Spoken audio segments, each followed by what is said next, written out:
Bonjour à tous, c'est Deva et aujourd'hui nous allons parler du diamant. Un diamant, c'est quoi?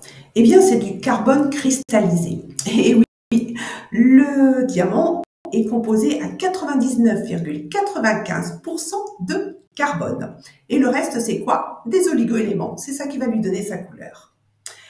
On estime l'âge de la Terre à 4,5 milliards d'années et le diamant 3,5 milliards d'années.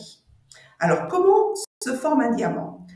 En fait, il faut plusieurs paramètres, notamment des températures vraiment extrêmes, une pression colossale qui va permettre justement la cristallisation du carbone.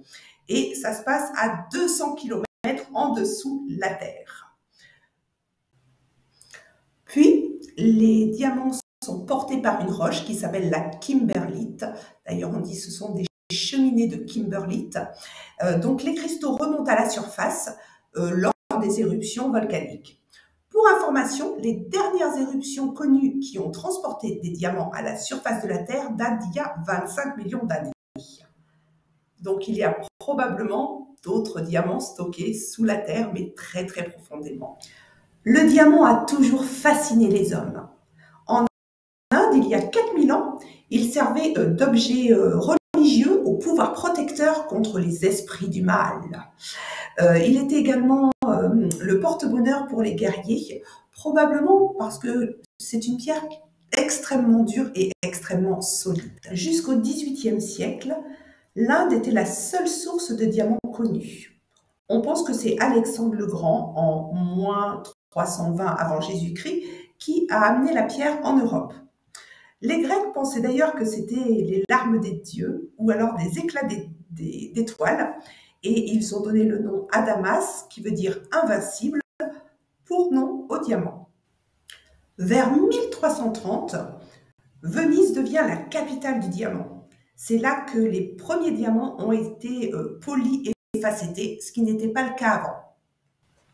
À partir du XVe siècle, c'est Anvers qui devint la capitale du diamant, époque où les cours des rois demandèrent des bijoux. On trouva alors de nouvelles mines, notamment au Brésil et en Afrique du Sud, et fort heureusement d'ailleurs, car les mines indiennes commencèrent à s'épuiser. Actuellement, les mines les plus productives sont en Russie, au Botswana, au Congo, en Australie, en Namibie, en Sierra Leone et au Canada. Une question que l'on se pose souvent, c'est comment est déterminée la valeur d'un diamant? Eh bien, c'est par rapport aux 4 C. Il y a cut, qui veut dire la forme. En fait, c'est comment le diamant a été facetté, sachant que la forme la plus courante, c'est la taille ronde avec 57 facettes que l'on appelle brillant. Le deuxième C, c'est clarity, c'est-à-dire la pureté, par rapport aux inclusions, les fameux oligoéléments dont je vous parlais tout à l'heure. Plus il est pur, plus votre pierre aura de la valeur. Le troisième C, c'est color. Il existe un index alphabétique qui va de D pour les pierres les plus blanches jusqu'à Z pour les pierres les plus jaunes. Puis vient le C qui veut dire carat, c'est-à-dire le poids, sachant qu'un carat égale 0,20 grammes. Une fois que vous avez la valeur des 4 C, eh bien, on croise les critères pour avoir le prix dans un tableau qui s'appelle Rappaport. Quelles sont les vertus en lithothérapie? En général, le diamant est considéré comme une pierre de protection, notamment contre tout ce qui est négatif, alors que ce soit des gens, des sentiments, etc., ou des énergies négatives. Mais selon la couleur de votre diamant, il y a des propriétés supplémentaires. Notamment, si vous avez un diamant blanc, c'est pour la clairvoyance, ça éloigne la méchanceté.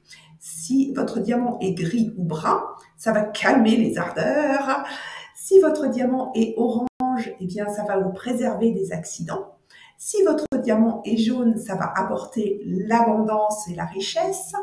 Si votre diamant est vert, ça va vous servir si vous êtes diabétique. Et enfin, si votre diamant est bleu, ça servira pour les problèmes de vos yeux. Comme le prix du diamant est assez élevé, il existe de nombreuses imitations, notamment les strass, l'oxyde de zirconium qu'on appelle aussi CZ, la moissanite et le diamant de synthèse. Le strass est facilement reconnaissable puisque à l'arrière, sur le côté pointu, il y a comme une couche dorée ou argentée de peinture. C'est pour faire ressortir l'éclat. Pour faire la différence entre une moissanite et un diamant, eh bien sachez que la moissonnite a un éclat vraiment plus important que le diamant. Et oui, vous auriez pu croire que c'était le diamant qui était la pierre la plus brillante. Eh bien non, c'est la moissannite.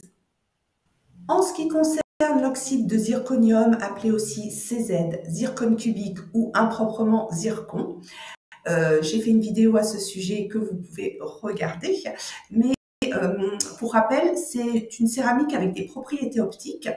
Alors, généralement, les marques, comme par exemple Swarovski, gravent au laser leur logo. Donc, avec une loupe 100 à peu près, vous pourriez voir le petit logo et donc vous apercevoir que ce n'est pas un diamant. Pour fabriquer un diamant synthétique, ça demande 1 mois en laboratoire. Il faut savoir que 90% des vrais diamants sont taillés en Inde parce que ce sont des très bons artisans et parce qu'ils font ça de génération en génération surtout. Mais depuis la crise de l'Ukraine-Russie, il y a moins d'importations, donc moins de travail, et il s'est créé de nombreux laboratoires en diamants synthétiques. C'est devenu une grande pépinière.